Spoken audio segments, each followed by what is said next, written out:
اب پوچھ لیں کسی امیر آدمی سے، کہے گا چکی کے نیچے ہاتھ ہے میرا، میرے سے زیادہ تو اب پریشان بندہ ہی کوئی نہیں۔ کیا بتاؤں آپ کو، اتنا ٹیکس ہے، اتنا جرمانہ ہے، فلانی شے، بڑا کچھ گنواتے ہیں لوگ۔ اس نے کہا میں نے تو سنا تو پہلے کوڑا تھا۔ اس نے کہا جا دوڑ جا، میں تو رئیس اعظم ہوں، دادا بھی پردادا بھی اور ساری نسل ہی۔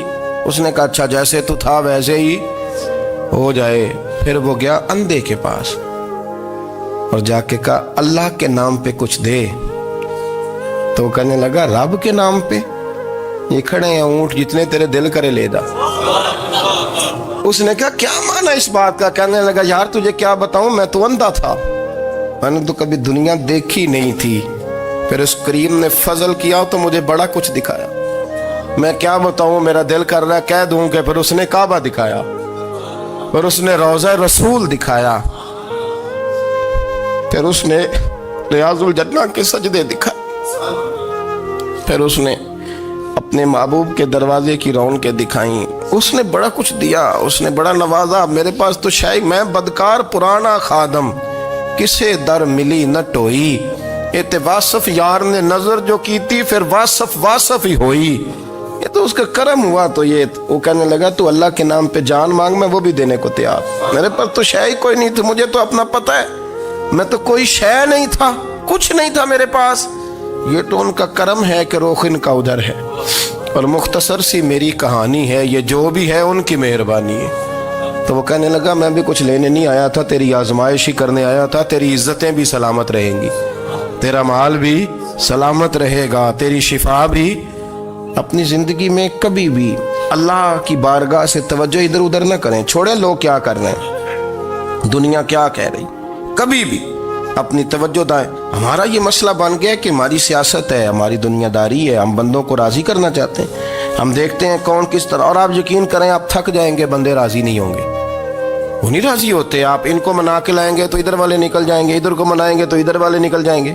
اس چکر سے باہر آئیں، اس رب کو راضی کریں جو فرماتا ہے ان الذین آمنوا وعملوا الصالحات سیجعل لهم الرحمن ودا۔ فرمایا تو ایمان لانے کے بعد نیک عمل کر، میں لوگوں کے دلوں میں تیری محبت پیدا کر دوں گا۔ رحمان لوگوں کے دلوں میں محبت ڈال دے گا، اللہ لوگوں کے دلوں میں۔ اپنی نظر ہمیشہ اپنے رب پہ رکھیں، اتنی لمبی چوڑی دنیا داروں سے امیدیں نہ وابستہ کریں۔ میں نے دیکھا ہے لوگ کاسا لیسی کرتے ہیں، کبھی اس کے دروازے پہ کبھی اس کے دروازے پہ۔ ان چکروں سے باہر آئیں اور اپنے رب کی بارگاہ کی طرف توجہ کریں، استغفار شوق سے پڑھا کریں، اور اکیلے میں نہ، اکیلے میں۔ حضرت رئیس المتکلمین مولانا نقی علی خان صاحب رحمۃ اللہ نے لکھا ہے کہ فرعون 500 سال حکومت کر گیا، یہاں تو 5 سال کی حکومت کی پیر لڑکھڑاتے ہیں، 500 سال۔ فرماتے اصل وجہ یہ تھی کہ دنیا جب سو جاتی تھی نا تو اوپر چادر لے کے تو مصلے پہ بیٹھ جاتا تھا اور ہاتھ باندھ کے کہتا تھا رب تو ہی ہے، میرا پردہ نہ کھولنا، مالک تو ہی ہے، کرم نوازی کرنا، میری پکڑ نہ کرنا۔ وہ بے ایمان ہو کے اگر 500 سال ہاتھ باندھے تو گزارا کر لیتا ہے، تو ایماندار ہے۔ پر مسئلہ یہ ہے کہ تو رات کو بکل مار کے ہاتھ نہیں نہ باندھتا، تو منت نہیں کرتا، تو استغفار نہیں کرتا۔ توبہ کریں تو بچے رہیں۔ وہ اتنی لمبی حکومت کر گیا چونکہ رات کو کہتا تھا مالک رب تو ہی ہے، لیکن مہربانی فرما، میری پکڑ نہ فرمایا تو اللہ نے تو اس کو مہلت دے دی۔